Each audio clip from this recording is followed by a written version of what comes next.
নমস্কাৰ আজি মই পুনৰ আপোনালোকৰ কাৰণে এটা নটিফিকেশ্যন লৈছোঁ যিটো নটিফিকেশ্যন আহিছে আসাম টি ষ্টেট প্লান্টেশ্যনৰ পৰা আৰু ইয়াত জুনিয়ৰ এছিষ্টেণ্টৰ পদ মুকলি হৈছে টোটেল পদ আছে 25টা আৰু যদিহে আপুনি গ্ৰেজুৱেশ্যন পাছ কৰা হয় এনি ষ্ট্ৰীমত অৰ্থাৎ BSc BCom বা আপুনি B.Ed পাছ কৰিলে আৰু লগত আপোনাৰ যদি ছমহীয়া এখন কম্পিউটাৰ ডিপ্ল'মা চাৰ্টিফিকেট আছে তেতিয়াহ'লে আপুনি এই পোষ্টকেইটাত এপ্লাই কৰিব পাৰিব যদিহে আপুনি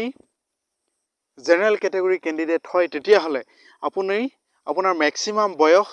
38 বছৰলৈকে আপুনি এপ্লাই কৰিব পাৰিব আৰু যদিহে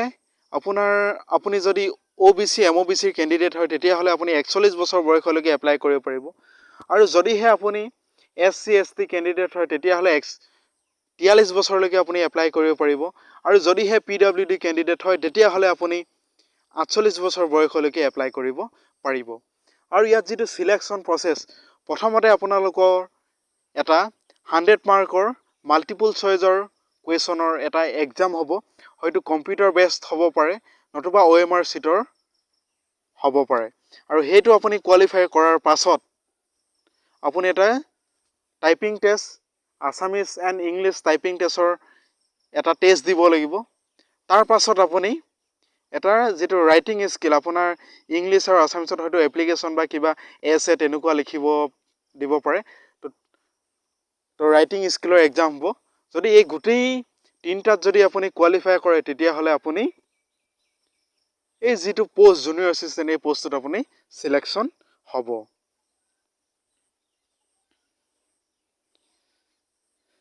আৰু ইয়াত আপুনি কেনেকৈ এপ্লাই কৰিব ইয়াৰ যেটো অফিচিয়েল ৱেবসাইট আছে সেই অফিচিয়েল ৱেবসাইটটো www. মোৰ ডেসক্ৰিপচনত দি দিম তো ডেসক্ৰিপচনত গৈ আপুনি অফিচিয়েল ৱেবসাইটত যাব পাৰিব আৰু মই তথাপি কৈ দিছো www.atepforecruitment.in এটো হৈছে অফিচিয়েল ৱেবসাইট এই ৱেবসাইটত গৈ আপুনি এপ্লাই কৰিব লাগিব আৰু ইয়াৰ কাৰণে কি ডকুমেন্টছ লাগিব আসলতে পাসপোৰ্ট সাইজ আপোনাৰ ফটোগ্ৰাফ লাগিব লগতে এডমিট কাৰ্ড সাৰ্টিফিকেট লাগিব SSLC আৰু গ্ৰেজুৱেশ্যন ডিগ্ৰী পাছ সাৰ্টিফিকেট লাগিব আৰু মাৰ্কশিট লাগিব স্ক্যান সিগনেচাৰ লাগিব কাষ্ট সাৰ্টিফিকেট লাগিব এমপ্লয়মেন্ট এক্সচেঞ্জ ৰেজিষ্ট্ৰেচন সাৰ্টিফিকেট লাগিব কম্পিউটাৰ ডিপ্লোমা সাৰ্টিফিকেট লাগিব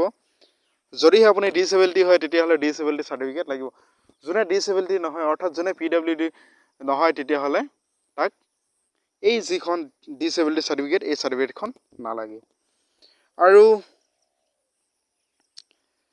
ইয়াৰ যেটো এপ্লিকেশন ফিস এই ফিসটো হৈছে SC ST কাৰণে 200 টকা আৰু যদিহে আপুনি OBC MOBC জেনেৰেল কেটেগৰী হয় তেতিয়াহ'লে 300 টকা এপ্লিকেশন ফিস দিব লাগিব আৰু ইয়াৰ যেটো লাষ্ট ডেটটো হৈছে যে 14 আগষ্ট আৰু ইয়াৰ অনলাইন স্টাৰ্ট হ'ব 15 জুলাইৰ পৰা আৰু লাষ্ট ডেট 14 আগষ্ট তাৰ ভিতৰত আপুনি ইয়াৰ এপ্লাই কৰিব লাগিব গতিকে আজি ভিডিওটো ইমানেই আছিল যদিহে আপুনি ভিডিওটো ভাল পাইছে তেতিয়াহ'লে লাইক এটা কৰিব শ্বেয়াৰ কৰিব কমেন্ট কৰিব আৰু এই চেনেলটো সাবস্ক্ৰাইব কৰি ৰাখি দিব যাতে মই জবৰ নটিফিকেশনৰ ভিডিও যদিহে দিও তেতিয়াহ'লে আপুনি পোনপটীয়াকৈ পায় গতিকে ধন্যবাদ জয় অসম